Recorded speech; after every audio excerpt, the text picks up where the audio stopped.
أما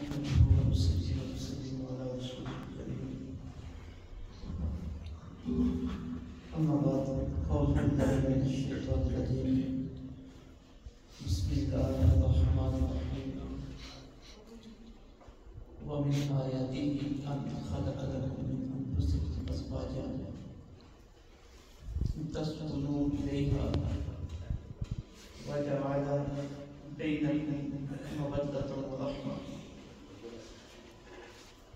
إن في ذلك لآيات لقوم يتفكرون آمنت بالله صدق الله العظيم إن الله وملائكته يصلون على النبي يا أيها الذين آمنوا صلوا عليه وسلموا تسليما الصلاة والسلام عليك يا رسول الله وعلى آلك وأصحابك الصلاة والسلام عليك يا محمد وعلى آلك وأصحابك يا رب العالمين الصلاة والسلام عليك يا رسول الله الصلاة والسلام عليك يا رسول الله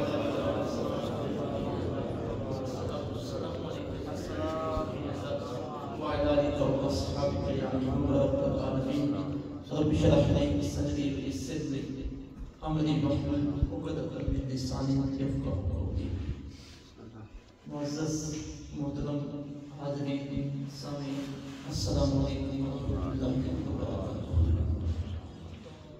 اللہ جل مجدہ کی توفیق و عطا اور اس کی عنایت اور اس کی کرم نوازی سے رمضان المبارک کی ببرکت ساعتوں میں مجھے اور آپ کو یہ سعادت نصیب ہو رہی ہے کہ اس مسجد شریف میں درس قرآن مجید کی اس پاکیزہ نشست میں اور آپ حاضر ہیں۔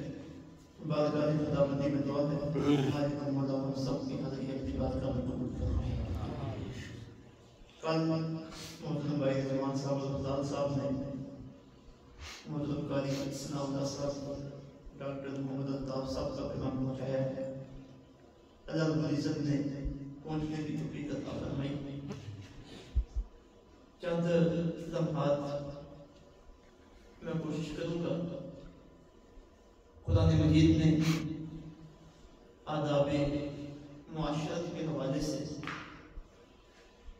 میاں اور بیوی کو اپنا گھر سنبھالنے کے لیے اور اولاد کی تعلیم و تربیت کے لیے جو لائے عمل جو اصول و ضوابط اور جو نصاب زندگی فراہم کیا ہے، قرآن مجید کی آیات کی روشنی میں بھی اس کی وضاحت کرنا چاہوں گا۔ بارگاہ خداوندی میں دعا ہے مالک مولا سمجھ کی توفیق عطا فرمائے، عمل کی توفیق عطا فرمائے، ہماری زندگیوں میں قرآن مجید کا نور و روحانیت عطا فرمائے۔ قرآن مجید کتاب ہدایت ہے۔ کتاب ہدایت سے مراد یہ کہ ہماری زندگی کا کوئی پہلو اور کوئی بھی کچھ ایسا نہیں ہے جس کے متعلق قرآن مجید میں رہنمائی نہیں ہوتا، چاہے وہ عقائد ہو، وہ عبادات ہو، وہ معاملات ہو، وہ معاشرت ہو، وہ آخرت کا معاملہ ہو، ہر معاملے میں قرآن مجید میں خوبصورت رہنمائی ہے۔ میاں بیوی کا تعلق ایک خاندان کی بنیاد ہے۔ یہ دنیا کا نظام کسی حادثے کی شکل میں وجود میں نہیں آیا، بلکہ یہ رب العزت کی قرآن ہے۔ اللہ اسی انداز میں اس دنیا کو آباد کرنا چاہتے تھے، اسی انداز میں اس دنیا میں رونقیں لگانا چاہتے تھے۔ تو جب اللہ نے اس دنیا کو آباد کرنا چاہا تو پہلے مرد کو پیدا کیا، پھر مرد سے ہی عورت کو پیدا کیا، پھر دونوں کا نکاح کیا، اب اس نکاح سے پھر آگے اولاد آئی اور یہ کائنات انسانی کا سلسلہ آگے چلنا شروع ہوا۔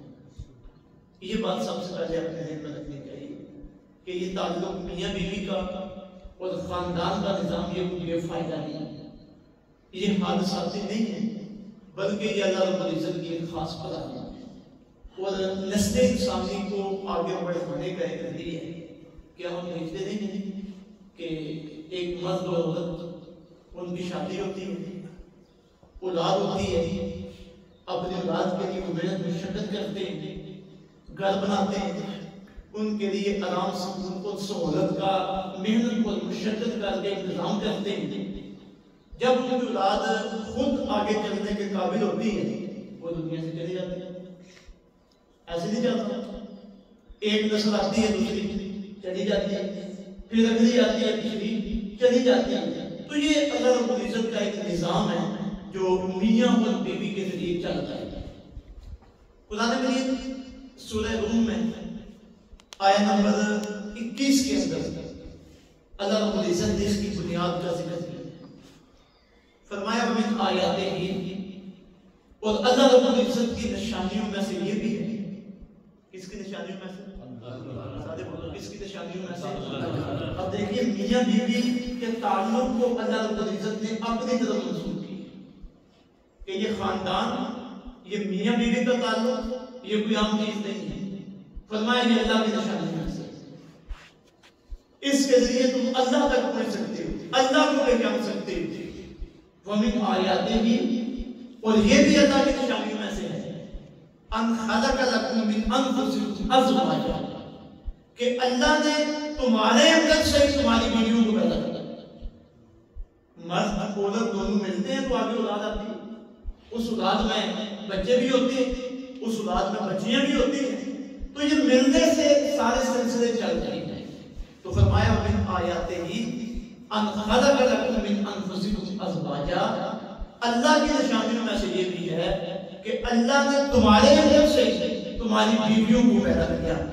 اب یہ جو بیویوں کا پیدا کرنا، بیٹیوں کا پیدا کرنا، عورت کا پیدا کرنا، اور پھر اس کے بعد نکاح کا آگے سلسلہ شروع ہونا، اس کا مقصد کیا ہے وہ بھی اللہ رب العزت نے بیان کیا۔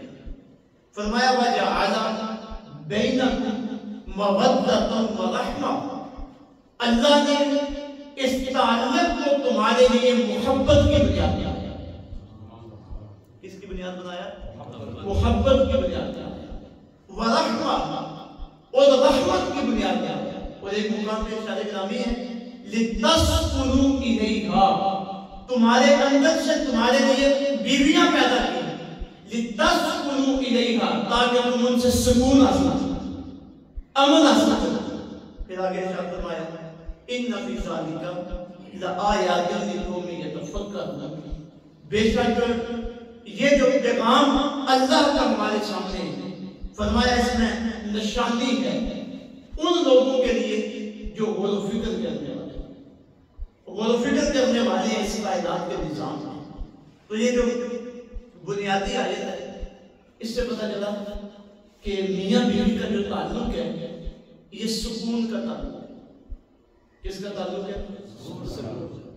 میاں بیوی کا تعلق آپس میں باہمی محبت کا تعلق ہے، میاں بیوی کا تعلق آپس میں رحمت کا تعلق ہے۔ ہمارے ہاں یہ بڑی پریشانی ہے کہ بیٹے اور بیٹی کی شادی ہونے والی ہوتی، باقی دوست احباب ساری پٹیاں میں بڑھاتے ہیں، لیکن اصل جو شادی کا مقصد ہے اس حوالے سے نوجوان نسل کو تربیت دی ہے۔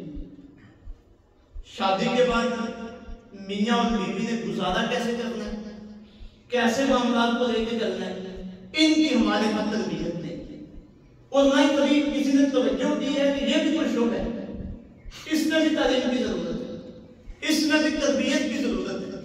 اب دیکھو نا اللہ رب العزت اس نظام کا مقصد یہ بیان کرتے ہیں کہ اس کا مقصد تمہارے اندر محبت پیدا ہو، تم ایک دوسرے کے لیے رحمت کا سبب بنو، تم ایک دوسرے کے لیے سکون کا سبب بنو۔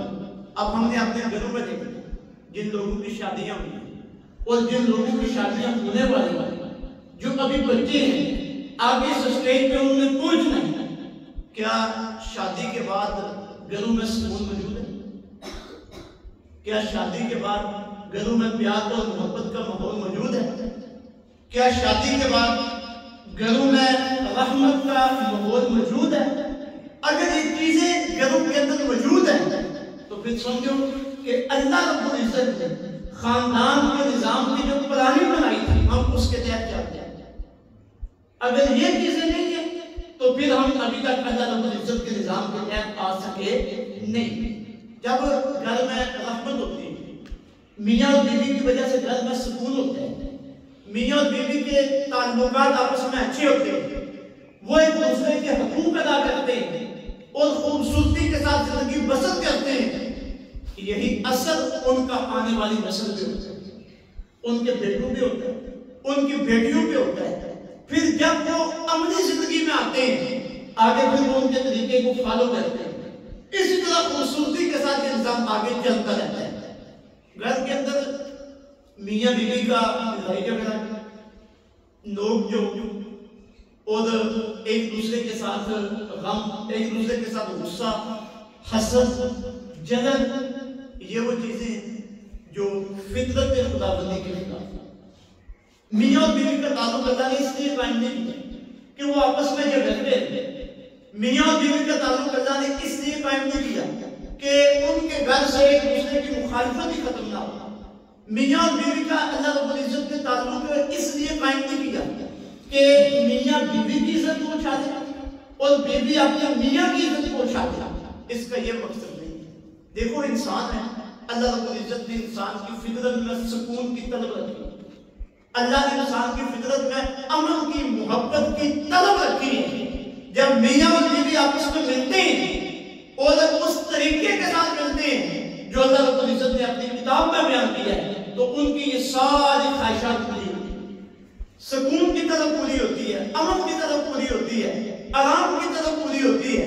یہی وجہ ہے کہ ہم حضور رحمت دو عالم صلی اللہ علیہ وسلم آپ کی حدیث طیبات میں دیکھتے ہیں کہ آقا علیہ السلام نے جو اسوہ حسن، جو اپنا طریقہ اس حوالے سے ہمارے سامنے رکھا ہے، اس میں آقا علیہ السلام کی سیرت کے بڑے خوبصورت موتی ہمیں ملتے ہیں کہ بیویوں کے ساتھ بندے کا کیسا تعلق ہونا چاہیے، میاں اور بیوی ان کا آپس میں کتنی گہرائی میں اور کتنی محبت میں تعلق ہونا چاہیے۔ حضور رحمت دو عالم صلی اللہ علیہ وسلم آپ کی روجہ طاہرہ میں حضرت سیدہ خدیجہ الکبریٰ سلام اللہ علیہا آقا علیہ السلام کی پہلی بیوی نے۔ قرآن مجید کی آیت کو اپنے ذہن میں رکھنا ہے کہ لَتَسْكُنُوا إِلَيْهَا وَجَعَلَ بَيْنَكُمْ مَوَدَّةً وَرَحْمَةً۔ میاں اور بیوی کا تعلق کیوں ہے؟ تاکہ آپس میں انہیں سکون نصیب ہو، ان کی وجہ سے ان کے گھر میں اللہ کی رحمت ہو، اللہ کی کرم نوازی ہو، آپس میں محبت ہو۔ حضرت خدیجہ کے ساتھ آقا علیہ السلام کا کیا تعلق ہے، کتنا آپس میں پیار ہے، کتنی محبت ہے آپس میں۔ حضرت سیدہ خدیجہ کا انتقال ہو جاتا ہے، حضور رحمت دو عالم صلی اللہ علیہ وسلم آپ کے انتقال کے بعد بھی اکثر ان کا تذکرہ کرتے ہیں۔ حضرت عائشہ ارشاد فرماتے ہیں جب بھی ہمارے گھر میں گوشت بنتا، آقا علیہ السلام اس گوشت کی اچھی اچھی بوٹیاں علیحدہ کر کے حضرت خدیجہ الکبریٰ کی سہیلیوں کو بطور تحفہ دے جاتے ہیں۔ اب سرکار حضرت خدیجہ کی سہیلیوں کو تحفہ بھیج رہے ہیں، ان کے ساتھ کیا تعلق ہے حضور کا کہ وہ حضرت خدیجہ کی سہیلیاں، ان کا حضرت خدیجہ کے ساتھ تعلق ہے۔ جو حضرت خدیجہ کے ساتھ تعلق تھا، سرکار اس کی پاسداری کر رہے ہیں، سرکار اپنی بیوی کے ساتھ محبت کا اظہار کر رہے ہیں۔ اور حضرت عائشہ فرماتی ہیں آقا علیہ السلام اکثر حضرت خدیجہ کا تذکرہ کرتے ہیں، تو میں کہتی یا رسول اللہ صلی اللہ علیہ وسلم، اللہ رب العزت نے خدیجہ سے بڑھ کر آپ کو خوبصورت اور خدیجہ سے بڑھ کر آپ کو جوان بیویاں عطا فرمائی ہیں، لیکن آپ اس بری خاتون کا ہمیشہ تذکرہ کرتے رہتے ہیں۔ تو آقا علیہ السلام ارشاد فرماتے ہیں خدیجہ کے بارے میں مجھے دکھ نہ دیا کرو، خدیجہ نے اس وقت میری نبوت اور رسالت کی گواہی دی جب سارے لوگ مجھے جھٹلا لگے، خدیجہ نے اس وقت میرے اوپر مال خرچ کیا جب سارے لوگ مجھے محروم کر رہے تھے۔ تو یہ ایک نبی کا اپنی امتیہ کے ساتھ بھی تعلق ہے، اور یہ ایک خامد کا اپنی بیوی کے ساتھ تعلق ہے۔ بیوی دنیا سے چلی گئی ہے، لیکن خامد اپنی بیوی کو بھولے نہیں ہے، اپنی محبت کا اظہار پھر بھی ان سے کر رہے ہیں۔ حضرت سیدہ عائشہ رضی اللہ تعالیٰ عنہا آپ ارشاد فرماتی ہیں میں آقا علیہ السلام کے ساتھ بیٹھی ہوتی، ہم کوئی چیز کھا رہے ہوتے تو کہتی ہیں میں پانی پیتی، میرا پانی بچ جاتا. آقا علیہ الصلوۃ والسلام کو پیالہ طلب فرماتے. جب پانی پینے لگتے تو کہتے عائشہ بتا تو نے کہاں منہ لگا کے پانی پیا ہے؟ میں بتاتی تو جہاں میں نے منہ لگا کے پانی پیا ہوتا سرکار محبت کا اظہار کرتے ہوئے اسی جگہ منہ لگا کے پانی پیا. آپ بتاتے کہ کتنا کلوز تعلق ہونا چاہیے میاں اور بیوی کا. اب میاں اور بیوی جتنا ایک دوسرے کے قریب ہوں گے, جتنا ایک دوسرے کے ساتھ محبت کرنے والے ہوں گے, جتنا ایک دوسرے کی عزت کرنے والے ہوں گے, اتنا ہی وہ فطری نظام کے مطابق چلنے والے ہوں گے. جتنا وہ قریب ہوں گے ایک دوسرے کے ذریعے انہیں سکون نصیب ہوگا, ان کے گھر میں رحمت ہوگی, ان کے گھر میں برکت ہوگی. تو اللہ رب العزت کا یہ جو ارشاد گرامی ہے کہ وَإِذْ خَلَقَ لَكُم مِّنْ أَنفُسِكُمْ أَزْوَاجًا لِتَسْكُنُوا إِلَيْهَا, کہ اللہ نے تمہارے لیے بیویاں پیدا کی تاکہ تمہیں ان سے سکون نصیب ہو. تو جتنا قریب ہوتے جائیں گے وہ اللہ رب العزت کے اس نظام میں داخل ہوتے جائیں گے, اللہ رب العزت کی اس حکمت میں شامل ہوتے جائیں گے. تو آج ہمیں اپنے گھروں کا اس اعتبار سے جائزہ لینا. میاں بیوی کی آپس میں لڑائی جھگڑا اس کا بچوں پہ بڑا برا اثر ہے. بچے اگر گالیاں سیکھتے ہیں تو اپنے گھر سے سیکھتے ہیں. بچوں کے اندر لڑائی جھگڑا, چڑچڑاپن, جھوٹ کی عادت, ایک دوسرے کو دھوکہ دینے کی عادت, ایک دوسرے کو داؤ لگانے کی عادت, ایک دوسرے کی نافرمانی کی عادت, یہ باہر سے کم چیزیں آتی ہیں, اپنے گھر سے زیادہ. میاں اور بیوی ان کے لیے ایک سکول ہے, ایک تربیت گاہ ہے. جب بچے اپنے والدین کو دیکھتے ہیں, اب جو والدین کرتے ہیں بچوں کے سامنے وہی عادات بچوں کے اندر منتقل ہوتی ہیں. اگر کوئی والدین یہ چاہتے ہیں کہ ہمارے بچے اچھے ہوں, ہمارے بچوں کے اندر اعلیٰ اخلاقیات آئیں, ہمارے بچوں کے اندر انسانیت کی محبت پیدا ہو, اچھے برے کی پہچان ہو, چھوٹے بڑے کی پہچان ہو, تو اس کے لیے والدین کے لیے لازم ہے کہ وہ اپنا نمونہ پیش کریں, اپنے آپ کو نمونے کے لیے اپنے بچوں کے سامنے پیش کریں. ایک گھر میں رہتے ہوئے والدین کا آپس میں کوئی مختصر سا لڑائی جھگڑا ہو جانا, نوک جھوک ہو جانا, یہ کوئی ناممکن بات نہیں ہے. یہ سلسلے چلتے رہتے ہیں. انسان ہے, کبھی انسان کے اندر تیزی آ جاتی ہے اور کبھی چڑچڑاپن بھی آ جاتا ہے. یہ سارے معاملات میں ہیں. لیکن اگر اللہ رب العزت کی حکمت کی طرف غور کیا جائے کہ جس انداز میں اللہ رب العزت نے ہمیں تربیت دی, اس کی طرف دیکھا جائے تو یہ سارے معاملات ختم ہو سکتے ہیں, بعض وقت ان کا حل نکل سکتا ہے. مثلا قرآن مجید سورہ النساء شریف کی آیت نمبر 34 ہے, اس میں اللہ رب العزت نے میاں بیوی کے لیے ہدایت عمل پیش کی کہ اگر میاں اور بیوی کے اندر جھگڑا ہو جائے, اختلاف ہو جائے, تو وہ کریں کیا, اس اختلاف کو ختم کیسے کریں.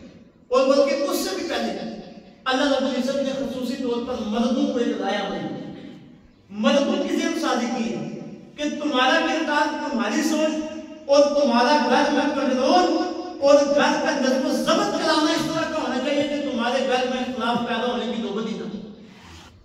ارشاد باری تعالیٰ الرجال قوامون علی النساء, مرد عورتوں کے اوپر حاکم ہے. مرد عورتوں کے اوپر کیا ہے؟ حاکم. مرد گھر کے نگران ہے, مرد گھر کے بڑے, یعنی گھر کا نظام, گھر کا منتظم وہ مرد ہے. اب مرد کو اس بات کا علم ہونا چاہیے اور اس بات کا احساس ہونا چاہیے کہ میں نے گھر کا نظام چلانا ہے. اب گھر کا نظام چلانے سے مراد صرف یہی نہیں ہے کہ میں نے کمائی کر کے لے کے آتی ہے, میں نے جو شکل کرتی ہے پیسے لے کے آتے ہیں, صرف یہ مطلب نہیں ہے. بلکہ مرد کو اللہ رب العزت نے ذمہ داری جو سونپی ہے اس کے اندر پیسے کما کے لانا بھی ہے, اس کے اندر اپنی بیوی کی ضرورتوں کو پورا کرنا بھی ہے, اس کی نفسیات کو سمجھنا بھی ہے, اسے اخلاق کے ساتھ پیش آنا بھی ہے, اور اپنی اولاد کی تعلیم و تربیت کا اہتمام بھی کرنا. اب جب مرد کو اپنی ذمہ داری کا احساس ہوگا نا کہ میں گھر کا ذمہ دار ہوں, تو اب ظاہر ہے ذمہ دار کے تمہیں یہ بھی ہوتا ہے کہ گھر کے اندر لڑائی جھگڑا نہ ہو, گھر کے اندر فتنہ و فساد نہ ہو, گھر کا ماحول خراب نہ ہو. یہ بھی مرد کی ذمہ داری میں شامل ہے. حدیث مبارکہ میں آقا علیہ الصلوۃ والسلام نے عورتوں کی نفسیات کو بیان کی ہے کہ عورتوں کی نفسیات کیا ہے. حضور رحمت عالم صلی اللہ علیہ وسلم ارشاد فرماتے ہیں عورت پسلی سے بنی. کس سے بنی ہے؟ پسلی سے. آپ کبھی اندازہ لگائیں پسلی بالکل سیدھی نہیں ہوتی, تھوڑی سی ٹیڑھی ہوتی ہے. آقا علیہ الصلوۃ والسلام ارشاد فرماتے ہیں اگر تم عورت کو بالکل سیدھا کرنا چاہو گے تو اسے ضائع کر بیٹھو. کیا کر بیٹھو گے اسے؟ یہ جو آقا علیہ الصلوۃ والسلام کا فرمان ہے اس کے اندر بڑی حکمت. اس سے عمومی طور پر یہ سامنے آ رہا ہے کہ انسان اگر 100% عورت کو اپنی خواہش کے مطابق چلانا چاہے تو ایسا ناممکن. دن میں کئی مواقع ایسے آئیں گے انسان کا فیصلہ کچھ ہوگا, میاں کا فیصلہ کچھ ہوگا, بیوی کی ڈیمانڈ کچھ ہوگا. انسان کچھ کرنا چاہے گا, بیوی کچھ کرنا چاہے گی. اب اس کا ایک حل تو یہ ہے کہ بیوی پہ پریشر ڈالا جائے, روک ڈالا جائے اور اپنی بات منوانے پہ فوکس کیا جائے. لیکن اس کا نتیجہ کیا نکلے گا؟ دونوں ایک دوسرے کے آمنے سامنے آ جائیں, جھگڑا ہوگا, فتنہ ہوگا, فساد ہوگا. سرکار نے کیا فرمایا کہ تم مکمل اسے سیدھا کر سکتے مکمل سیدھا کر سکتے نہیں. جس طرح ایک جملہ ہے نا, کچھ لو کچھ دو, عام طور پہ سیاست میں استعمال ہوتا ہے. جس طرح ملک کی سیاست ہوتی ہے اس طرح گھر کی سیاست بھی ہے. جب بیوی کے ساتھ قانون فطرت کے مطابق چلنا ہے تو پھر کچھ اپنی بات بیوی کو منوانی ہے اور کچھ بیوی کی بات ماننی ہے. جب دونوں میاں اور بیوی ایک دوسرے کی بات مان کے چلیں گے, کچھ باتیں مرد منوائے گا, کچھ بیوی کی سنے گا, کچھ بیوی کی مانے گا. اگر دیکھے گا کہ بیوی کی ماننے میں کچھ زیادہ نقصان ہے تو پھر وہ بیوی کو سمجھائے گا پیار کے ساتھ, محبت کے ساتھ, اپنی بیوی کی نفسیات کو دیکھتے ہوئے کہ میری بیوی کیسے بات سمجھ سکتی ہے. اب حکمت کے ساتھ جب وہ سمجھانے کی کوشش کرے گا, معاملے کو نپٹانے کی کوشش کرے گا, ادھر اللہ رب العزت کی کرم نوازی شامل آ ہوگی. اللہ مسئلے کو حل کرے گا, گھر کا سکون بھی تباہ نہیں ہوگا, کرم نوازی ہوگی اور معاملات بہتر ہو جائیں گے. تو فرمایا الرجال قوامون علی النساء, مرد یہ گھر کے خاتم, گھر کے محافظ ہیں. کس وجہ سے؟ بما فضل اللہ بعضهم علی بعض, اس وجہ سے کہ جو اللہ نے میاں اور بیوی کو ایک دوسرے کو فضیلت عطا کی. اب ایک اور بات حکمت کی بڑی قابل توجہ ہے. مرد عورت انسان ہونے میں برابر ہے لیکن ذمہ داریوں کے اعتبار سے مرد کا مقام بڑھے. اب یہ جو مرد کا مقام بڑا رکھا گیا اس سے مراد یہ نہیں کہ عورت پہ کوئی ظلم ہوا, عورت پہ ستم ہوا ہے کہ عورت کو نیچے رکھا گیا مرد کو اوپر رکھا گیا. نہیں, یہ جو مقام و مرتبے کی تقسیم ہے یہ ذمہ داریوں کی وجہ سے. اب اگر مرد کو مقام بڑا دیا گیا تو مرد کی ذمہ داریاں بھی بڑھی گئی. اب باہر لوگوں کے ساتھ سامنا کرنا, محنت کرنا, مشقت کرنا, پردیس کاٹنا, سارا دن باہر محنت مشقت کرتے رہنا اور پھر یہ ساری پلاننگ بنانا کہ میں نے اپنا گھر کیسے بنانا, میں نے بچوں کی تعلیم و تربیت کا انتظام کیسے کرنا, میں نے گھر والوں کو کھلانا کیسے ہے, پلانا کیسے ہے, ان کے لباس کا کیسے انتظام کرنا ہے, رہائش کا کیسے انتظام کرنا ہے. یہ کوئی چھوٹے کام نہیں, یہ بہت بڑی ذمہ داری ہے. اب ان میں سے کوئی بھی ذمہ داری عورت کے اوپر نہیں رکھی گئی, عورت کے اوپر کوئی بھی ذمہ داری ان میں سے نہیں رکھی گئی. عورت کا کام صرف گھر کے اندر کھانا پکانا, بچوں کی مناسب تربیت, خامد کی خدمت, یہ جو خدمت کے اندر کے کام ہیں یہ عورت کے سپرد ہے. اور جو باہر کے کام ہے جو زیادہ مشقت والے ہیں وہ سارے کے سارے کس کے سپرد ہیں؟ مرد کے سپرد ہیں. تو یہ اللہ رب العزت نے کاموں کی تقسیم کے اعتبار سے فرمایا کہ مرد کو میں نے گھر کا حاکم بنایا. اور پھر آپ یہ بھی جانتے ہیں کوئی بھی ریاست ہو, کوئی بھی نظام ہو, کوئی بھی ادارہ ہو, اسے چلانے کے لیے کبھی بھی دو افسر نہیں ہوتے. ایک ملک میں وزیر اعظم ایک ہی ہوتے ہیں, وزیر آگے بے شمار ہو سکتے ہیں, وزیر اعظم ایک ہی ہے. اب یہی سمجھ لو کہ گھر کا وزیر اعظم مرد ہے اور آگے اس کی وزیر اس کی خاتون, اس کی بیوی. اب یہ بڑا حکمت والا نظام ہے. اگر دونوں کو برابر رکھا جاتا تو جس طرح دو وزیر اعظم ہو ایک ملک میں, اس ملک کا نظام سمجھتا نہیں بلکہ فساد ہی ہوتا. ایک اختیارات برابر, ایک کہے گا ایسے ہونا چاہیے، دوسرا کہے گا نہیں ایسے ہونا چاہیے۔ جب دونوں کی اذا آپس میں ٹکرائیں گی تو فساد ہوگا، فتنہ ہوگا۔ یہی نظام اللہ نے گھر میں بنایا ہے۔ ایک کو وزیر اعظم رکھا ہے، ایک کو حاکم رکھا ہے، دوسرے کو اس کی وزیر رکھا ہے، تاکہ اختیار ایک کا ہو اور مشورہ دوسرے کا بھی چلتا رہے، مشورہ دوسرے کا بھی چلتا رہے۔ پھر دونوں کو کچھ ہدایات عطا فرمائے۔ اب مرد کو جو حاکم بنایا گیا، مرد کو گھر کا ذمہ دار بنایا گیا، یہ اس کا ذمہ دار ہونا مطلق العنان نہیں، یعنی یہ نہیں کہ جیسے مرد کیا ہی کرتا ہے، بیوی پہ ظلم کرے، اسے اس کے حق نہ دے، اس کے حقوق چھینے، ایسا نہیں، بلکہ مرد کو جو یہ ذمہ داری بخشی گئی ہے، یہ ذمہ داری اللہ رب العزت کے احکامات کے تابع ہے۔ اس نے ذمہ داری ادا کرنی ہے، اللہ کے حکم کے تابع رہ کے ادا کرنی ہے۔ کوئی بھی اس نے بیوی کے ساتھ ایسا معاملہ نہیں کرنا جو اللہ رب العزت کے حکم سے باہر ہے۔ مثلا دیکھو نا، حضور احمد عالم صلی اللہ علیہ وسلم آپ کے جو آخری خطبے، آپ نے اپنے وصال سے ایک دن پہلے، 2 دن پہلے، 3 دن پہلے، 4 دن پہلے، بلکہ مسند امام احمد بن حنبل کی روایت میں کہ سرکار کی زبان اقدس سے جو آخری کلمات نکلے امت کے لیے، وہ کیا تھے؟ الصلاۃ وما ملکت ایمانکم۔ یہ سرکار کے آخری جملے جو آپ نے امت کے لیے ادا فرمائے اپنے زبان اقدس سے۔ اس کے بعد پھر سرکار نے امت کے لیے کوئی کلام نہیں دیا۔ الصلاۃ فرمائے لوگوں نماز کا خیال رکھنا۔ کس کا خیال رکھنا؟ پوچھی بولو، کس کا خیال رکھنا؟ وَمَا مَلَكَتْ أَيْمَانُكُمْ، اور ان کا خیال رکھنا جو تمہارے ماتحت ہے، جو تمہارے ماتحت ہے۔ تو سب سے پہلے انسان کے ماتحت اس کی بیوی، سب سے پہلے گھر میں انسان کے ماتحت اس کی بیوی۔ تو فرمایا الصلاۃ وَمَا مَلَكَتْ أَيْمَانُكُمْ۔ پھر فرمایا ایک اور حدیث میں، جو خاوند اپنی بیوی پہ ظلم کرتے ہیں۔ اب بیوی پہ ظلم کیا ہے کہ اس پہ اپنا پریشر رکھنا ہے۔ ایک ہے جائز پریشر، ایک ہے بے جا پریشر، ناجائز پریشر، جس طرح پہلے لوگوں کے نظریات ہے کہ عورت پاؤں کی جوتی ہوتی ہے، اسے جیسے چاؤ چلاؤ، یہ بے جا پریشر ہے، اور بے جا اس میں غصہ کرتے رہنا، لڑائی کے انداز میں رہنا، اس موڈ میں رہنا کہ بیوی اس خواہش کا اظہار کرے کہ یہ گھر سے چلے گی۔ خامد گھر سے جائے تو بیوی سکون محسوس کرے، خامد گھر میں آئے تو بیوی سمجھے کہ اللہ کی آفت آ گئی، یہ اللہ کی طرف سے گھر میں عذاب آ گیا، اب میری خیر نہیں۔ یہ ہے بے جا پریشر۔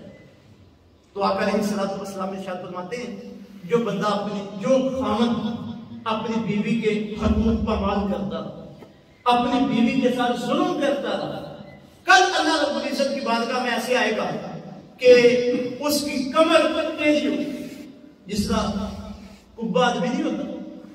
فرمایا جو بندہ اپنی بیوی پہ ظلم کرتا ہے، اپنی بیوی کے حقوق کی پامالی کرتا ہے، کل قیامت کے دن ایسے اپنے رب کی بارگاہ میں آئے گا۔ اس انداز میں اللہ سے اس کی ملاقات ہوگی تاکہ آج محشر پہ واضح ہو جائے کہ یہ وہ بندہ جو اپنی بیوی پہ ظلم کرتا ہے۔ تو فرمایا الرجال قوامون علی النساء بما فضل اللہ بعضهم علی بعض وبما انفقوا من اموالهم۔ مرد بیویوں کے اوپر نگران ہے اس وجہ سے جو اللہ نے انہیں ایک دوسرے پہ فضیلت عطا کی ہے، اور اس وجہ سے بھی کہ وہ اپنی بیویوں کے اوپر خرچ کرتے ہیں۔ پھر آگے اللہ رب العزت نے عورت کی کچھ صفات بیان کی کہ بیوی کو کیسا ہونا چاہیے۔ فرمایا فالصالحات، نیک بیوی۔ کیا مطلب؟ نیک، فالصالحات، نیک عورتیں، قانتات، اللہ کی فرما بردار عورتیں، حافظات للغیب بما حافظ اللہ، اللہ کی حفاظت سے مرد کی غیر موجودگی میں اس کی امانتوں کی حفاظت کرنے والے۔ 3 صفتیں بیان کی ہیں اللہ نے خواتین کو۔ سب سے پہلے خاتون کے اندر یہ صفت ہونی چاہیے کہ وہ صالح ہو، نیک۔ دوسری صفت خاتون کی اللہ نے یہ بیان کی قانتات، اللہ کی فرما بردار۔ ظاہر ہے اللہ کی فرما بردار ہوگی تو اپنے خامن کی فرما بردار ہوگی، اللہ کی فرما بردار ہوگی تو اپنے گھر کے معاملے میں اللہ سے ڈرے گی، گھر کی ترازوں کی حفاظت کرے گی۔ تیسری اللہ نے نشانی بیان کی حافظات للغیب، مرد کی غیر موجودگی میں اس کے رازوں کی حفاظت کرنے والے۔ مرد کی حفاظت سے مراد سب سے پہلے مرد کی عزت کی حفاظت کرنے والے، دوسرا مرد کے مال کی حفاظت کرنے والے، تیسرا مرد کی اولاد کی حفاظت کرنے والے، چوتھا مرد کے گھر کی حفاظت کرنے والے۔ اب یہ تین نشانیاں جو اللہ رب العزت نے قرآن مجید میں خواتین کی ارشاد فرمائی ہیں، سب سے پہلے تو ہمارے اوپر یہ لازم ہے کہ بچے یہاں پہ موجود ہیں، نوجوان موجود ہیں، بزرگ موجود ہیں جن کی شادیاں ہو چکی ہیں، جو مرد کے اوصاف ہیں۔ ابھی میں نے ذکر کی ہے کہ مرد کو کیسا ہونا چاہیے، یہ چیزیں ہمیں اپنے اندر منتقل کرنی چاہیے، یہ چیزیں اپنے عادت کا حصہ بنانے چاہیے۔ پھر ہماری چھوٹی بچی ہیں ابھی جو جوان ہو رہی ہیں، ہماری بہنیں، ہماری بیویاں ہیں، جو خواتین کے اوصاف ہیں، یہ ہم ان کے اندر پیدا کرتے ہیں، پیار کے ساتھ، محبت کے ساتھ انہیں یہ پیغام دینا ہے۔ اور پیغام دینے کی مختلف شکلیں ہو سکتی ہیں۔ مثلا آپ گھر میں جائیں اور جا کے آپ ڈسکس کریں اپنے گھر میں کہ آج مسجد سے قرآن مجید کا یہ پیغام سن کے پہلے آپ اپنی بات میں بتائیں کہ ہمارے لیے اللہ کا یہ پیغام ہے، بھائی کے لیے یہ پیغام ہے، خامد کے لیے یہ پیغام ہے، باپ کے لیے یہ پیغام ہے۔ تو ساتھ ہی باتوں باتوں میں انہیں یہ بھی بتائیں کہ قرآن پاک نے عورت کی تین صفات بیان کی۔ سب سے پہلی صفت بیان کی کہ وہ نیک ہو، تقویٰ ہو اس کے اندر، پرہیزگاری ہو۔ دوسری صفت یہ کہ وہ اللہ کی فرمانبردار ہو، اور تیسری صفت یہ کہ جب اس کی شادی ہو جائے تو اپنے خامد کے گھر کی حفاظت کرنے والی ہو، اس کی عزت کی حفاظت کرنے والی ہو۔ پھر اس کے بعد اللہ رب العزت نے ایک لائے عمل بیان کیا کہ اگر میاں اور بیوی کے درمیان کوئی جھگڑا ہو جائے تو اسے سلجھایا کیسے جائے۔ سب سے پہلی تو بات یہ ہے کہ میاں اور بیوی کے اندر پیار، محبت اور اپنائیت کا اتنا تعلق ہونا چاہیے کہ جھگڑے تک نوبت ہی نہیں، اتنا گہرا تعلق ہونا چاہیے۔ اللہ نہ کرے کوئی ایسا معاملہ بن جائے کہ جھگڑا ہو جائے اور معاملہ سمجھ نہ رہا ہو، تو اللہ رب العزت نے یہ بھی لائے عمل بتا دیا۔ فرمایا واللتی تخافون نشوزہن، تم میں سے جنہیں اپنی بیویوں سے نافرمانی کا اندیشہ ہو۔ اب یہ اگلے درجے کی بات ہے۔ پہلے تو اس کا میں نے کہا دیا کہ آپس کا تعلق ہی ایسا ہونا چاہیے کہ نوبت ہی نہ آئے، لیکن خدا نخواستہ یہاں تک بات پہنچ جائے تو فرمایا واللتی تخافون نشوزہن، تم میں سے جنہیں اپنی بیویوں کی نافرمانی کا اندیشہ ہو، فَعِزُوهُنَّ، تو تم انہیں سمجھاؤ۔ کیا کرو؟ فَعِزُوهُنَّ، انہیں واضح کرو، سمجھاؤ۔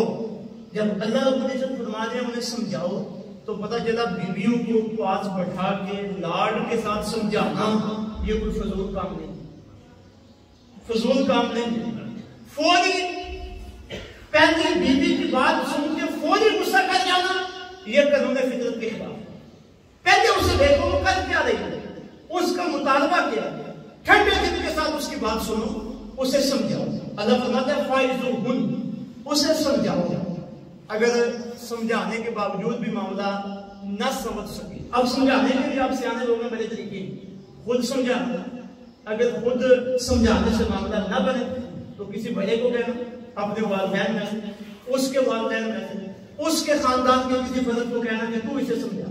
اب یہ جو سمجھانے کا عمل ہے، جب بات اس سے بھی آگے بڑھ جائے تو فرمایا وَاهْجُرْهُنَّ فِي الْمَضَاجِعِ، تو پھر تم اپنا بستر اس سے جدا کر دو۔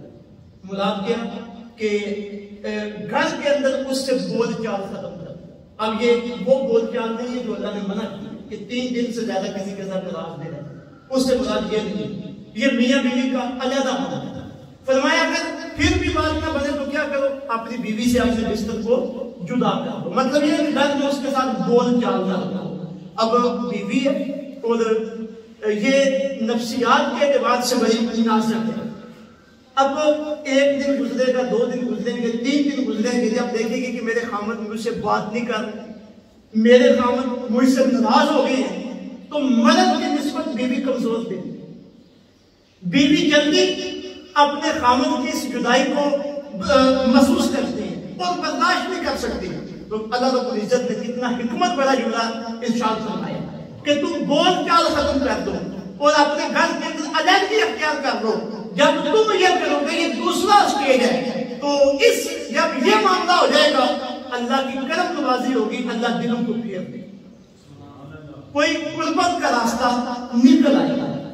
اگر یہ بھی نہ ہو، وعظ و نصیحت بھی کر دی ہے، کام نہیں بنا، ناراضگی بھی کی ہے، یہ ظاہری طور پر ناراضگی ہے، دل کی ناراضگی نہیں، یہ بھی کر دی ہے، کام نہیں بنا، پھر اللہ رب العزت نے ایک تیسری بات ارشاد فرمائی ہے۔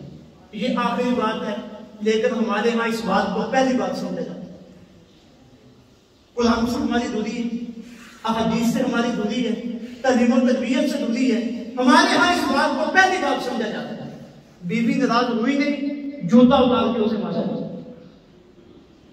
آج کل آتے ہیں بیویوں میں، چھڑی دے کے اس کے پیچھے چل پڑتے ہیں، بیوی کو سزا دینا، بیوی کو گالی نکالنا، یہ ایسا عمل ہے جو اللہ کو پسند ہے نہ۔ دیکھو نا، پہلے فرمایا وعظ و نصیحت، پھر فرمایا سرسری، اوپر سے لڑا دیا، یہ دو معاملے کر دیے پھر بھی کام نہیں بنا، تو فرمایا وَضْرِبُوهُنَّ، اب تم بیویوں کو سزا دے سکتے ہیں، لیکن سزا کتنی، اس کی جو تعداد مفسرین نے لکھی ہے، مسواک کے ساتھ، اس کے ساتھ مسواک کتنی ہوتی ہے، اندازہ لگا کتنی ہوتی ہے مسواک، کہ مسواک یا مسواک کی طرح چھوٹی سی چھڑی ہوتی۔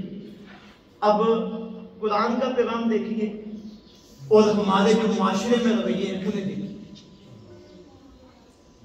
ہمارے معاشرے میں کیا ہوتا ہے، بیوی ناراض ہو کے چلی گئی ہے، مرد نے سزا دی ہے، مارا ہے، ڈنڈے کے ساتھ مارا ہے، جوتیوں کے ساتھ مارا ہے، زمین پہ پٹک کے مارا ہے۔ یہ میں اور آپ صبح شام کو اپنے گرد و نواح میں یہ معاملات دیکھتے ہیں، یعنی اللہ رب العزت نے بالکل ہلکا سا جسے تیسرے نمبر پہ رکھا ہے، ہم نے اسے کس نمبر پہ رکھا ہوا ہے، ہم نے اسے پہلے نمبر پہ رکھا ہوا ہے، اللہ نے آخری سٹیج پہ اس کام کو رکھا ہوا ہے۔ تو فرمایا پہلے سمجھاؤ، اگر سمجھانے سے کام نہ کرے تو پھر اوپر سے ناراضگی کا اظہار کرو، اگر پھر بھی کام نہ کرے تو پھر ہلکی سی سزا دے سکتے ہو، ہلکی سی، تاکہ اسے محسوس ہو کہ میرے خامن واقعتاً مجھ سے ناراض ہو گئی، پھر اس کا دل نرم ہو، وہ پلٹ آئے۔ اب اگر یہ تین معاملات بھی کسی نے کر دیے پھر بھی بات نہیں بنی تو اللہ بلکہ اس کے بعد اللہ رب العزت نے ارشاد فرمایا فَإِنْ أَطَعْنَكُمْ فَلَا تَبْغُوا عَلَيْهِنَّ السَّبِيلَ۔ ان تینوں معاملات میں سے جس جگہ بھی آگے بیوی تمہاری فرما برداری کرنا شروع کر دے پھر اس کے اوپر زیادتی نہ کرو، سمجھانے سے کام چل جائے تو خوش ہو جاؤ، مزید اس کے اوپر پریشر نہ ڈالو، اگر ناراض ہونے سے بات بن جائے تو خوش ہو جاؤ، پھر اس کے اوپر پریشر نہ ڈالو، اگر ہلکی سی سزا سے کام چل جائے تو خوش ہو جاؤ، پھر اس کے اوپر پریشر نہ ڈالو۔ پھر اس کے بعد آخری اللہ رب العزت نے حل جو بیان کیا، فرمایا وَإِنْ خِفْتُمْ شِقَاقَ بَيْنِهِمَا، اگر تمہیں اندیشہ ہو دونوں کے درمیان جدائی کا، سارے حربے استعمال کر دیے ہیں لیکن معاملہ حل ہوتا ہوا نظر نہیں آ رہا، تو فرمایا اب آخری حربہ تمہارے پاس یہ ہے کہ فَبْعَثُوا حَكَمًا مِّنْ أَهْلِهِ وَحَكَمًا مِّنْ أَهْلِهَا، ایک ذمہ دار بندہ بیوی کے گھر سے ہو، ایک ذمہ دار بندہ تمہارے گھر سے ہو، دونوں خاندانوں کا ایک ذمہ دار لے لو، وہ دونوں بیٹھ کے دونوں کی بات سنیں اور مسئلے کو حل کریں۔ عموماً ایسے ہوتا ہے کہ جب میاں اور بیوی بیٹھے ہوں، کوئی صلح صلاحی کروانے والے آئیں، میاں تو اپنی بات ساری سنا دیتا ہے لیکن بیوی کو بات نہیں سنا دیتا، ایسے ہوتا ہے بیوی بات سنانے لگے تو میاں آگے سے پریشر ڈالتا ہے۔ فرمایا دو ذمہ دار دو حاکم اور بات دونوں کی سنی جائے، برابر دونوں کی بات سنی جائے، دونوں کی بات پرکھی جائے۔ فرمایا کہ یرید اصلاحا، اگر یہ ذمہ دار بندے باقی سچے ہیں، ان کے دل کے اندر خیر خواہی کا جذبہ موجود ہے تو یوفق اللہ بینہما، اللہ دونوں میاں بیوی کے درمیان بہتری کا راستہ نکال دے گا، موافقت کا راستہ نکال دے گا۔ ان اللہ کان علیما خبیرا، بے شک اللہ تعالیٰ جاننے والا بھی ہے اور میاں اور بیوی کے سارے معاملات سے باخبر بھی ہے۔ دوسروں سے تو ہم باتیں چھپا سکتے ہیں لیکن اللہ سے چھپا سکتے نہیں۔ چار رائے سامنے آئے، واض و نصیحت، سرسری ناراضگی، ہلکی سی مار، اور اگر معاملہ سیدھا نہ ہو رہا ہو تو آخری مرحلہ کیا آیا؟ دو 5 2 حاکم 2 ذمہ دار دونوں قبیلوں سے دونوں خاندانوں سے. لیکن افسوس ہے ہمارے معاشرے میں ہمارے ہاں اس یہ جو تدریجی نظام ہے یہ فطری نظام ہے میاں اور بیوی کے تعلقات کو سنوارنے کا جو اللہ نے بیان کیا ہے. ہمارے ہاں اسے نظر انداز کیا جاتا ہے یا ہمیں علم نہیں ہے یا ہم اللہ کی بات ماننا نہیں چاہتے. ہمارے ہاں کیا ہوتا ہے یا ڈائریکٹ بیوی پہ حملہ کیا جاتا ہے یا ڈائریکٹ طلاق دے دی جاتی ہے. طلاق کی شرح بھی ہمارے معاشرے میں پائی جاتی ہے. چھوٹی سی ناراضگی ہوئی طلاق فوراً طلاق اور بعد میں پھر علماء کے پاس آتے ہیں یہ غصے میں طلاق دے چھڑی ہے کوئی ختم کر دو غصے میں طلاق دے دی. تو بھائی طلاق بھی غصے میں جاتی ہے پیار اور محبت میں کون طلاق دیتا ہے صلح میں کون طلاق دیتا ہے طلاق تو جھگڑے میں لڑائی اور غصے میں ہی ہوتی ہے. تو میرے بھائیوں اس فطری نظام کو ہم سمجھیں اپنے بچوں کو یہ فطری نظام سمجھائیں. کیا یہ اچھا ہو نوجوانوں بیٹوں اور بیٹیوں کی جب شادیاں ہوں تو ان سے پہلے ان کی کاؤنسلنگ ہو ان سے پہلے باقاعدہ ان کی تربیت ہو شادی سے پہلے تربیت کا انتظام ہو میاں بیوی کے حقوق کو سمجھائے جائیں کیسے ان کی زندگی گزارتی ہیں یہ ساری باتیں سمجھائی جائیں تو گھروں کے جھگڑے بھی ختم ہو سکتے ہیں طلاق کی نوبت بھی نہیں آ سکتی. آقا علیہ الصلوۃ والسلام کا ارشاد ہے اللہ رب العزت کے نزدیک حلال کاموں میں سب سے ناپسندیدہ کام طلاق ہے. حلال کاموں میں سب سے ناپسندیدہ کام طلاق ہے. اب دیکھو طلاق کا مقام آگے دور 5ویں نمبر پہ جا کے ہے. پہلے وعد و نصیحت پھر سرسری ناراضگی پھر ہلکی سی مار پھر پرے بجائے 4 باتیں. اگر پھر بھی معاملہ نہ بن سکے تو 5ویں نمبر پہ اللہ نے طلاق کی اجازت دی ہے. کس نمبر پہ؟ اور ہمارے میں کس نمبر پہ ہے؟ الٹ نظام ہو گیا قرآن پاک سے دوری کی وجہ سے نظام الٹ ہو گیا قرآن پاک کو نہ سمجھنے کی وجہ سے. ماشاءاللہ ڈاکٹر صاحب یہاں روزانہ قرآن پاک کا درس دیتے ہیں اور بھی مساجد میں علماء کرام تشریف فرمائیں قرآن پاک کے درس ہوتے ہیں. میری آپ سے گزارش ہے کہ قرآن پاک سے اپنا تعلق قائم کریں ترجمے کے ساتھ قرآن پاک کو پڑھیں. کوئی بھی بندہ قرآن کی طرف بلانے والا ہو اس کے پاس بیٹھے اور یہ احکامات سمجھیں اور بالخصوص عقائد عبادات اور گھر کے اندر کیسے رہنا کاروبار کیسے کرنا رشتہ داروں کے ساتھ اور اللہ کے بندوں کے ساتھ کیا ہمارے معاملات ہونے چاہیے. قرآن پاک کی روشنی میں ہر بندے کو اس بات کی سمجھ ہونی چاہیے. اللہ رب العزت میری اور آپ کی حاضری قبول فرمائے. آخر میں اعلان کرنا چاہتا ہوں کہ ہمارے آستانہ علیہ قادریہ قاسمیہ شورا جی وہاں آپ کے علم میں ہے کہ کئی مدارس دینیہ قائم ہیں 750 سے زائد وہاں طلباء و طالبات اللہ رب العزت کے دین کا علم حاصل کرتے ہیں. تو ماشاءاللہ ہر سال بلکہ ہر موقع پہ آپ لوگوں کے تعاون کا بہت بڑا حصہ وہاں پہ پہنچتا ہے جو اللہ رب العزت کے دین کی اس تبلیغ میں تعلیم میں مددگار ثابت ہوتے ہیں. ہمارے احباب یہاں پہ موجود ہیں قاری صاحب ہیں زوان صاحب ہیں باقی احباب ہیں. تو ابھی آگے فطرانے کا موسم ہے زکوٰۃ کا موسم ہے فصلوں کی کٹائی ہو رہی ہے اجرت کا موسم ہے. تو ہر بندے کی یہ خواہش ہونی چاہیے اور شوق ہونا چاہیے کہ میرے مال کا کچھ نہ کچھ حصہ ایسی جگہ پہ پہنچے جہاں اللہ کے دین کا کام ہے. وہاں سے علماء نکلیں گے اسی طرح آگے پہ ہمارا کام کریں گے قرآن کے حدیث کے لوگوں کی اصلاح ہوگی معاشرت سمجھے گی معاملات سیدھے ہوں گے. تو آپ کے قاری صاحب ان کے ساتھ آپ رابطہ رکھیں باقی احباب کے ساتھ رابطہ رکھیں. اللہ رب العزت عمل کی توفیق عطا فرمائے.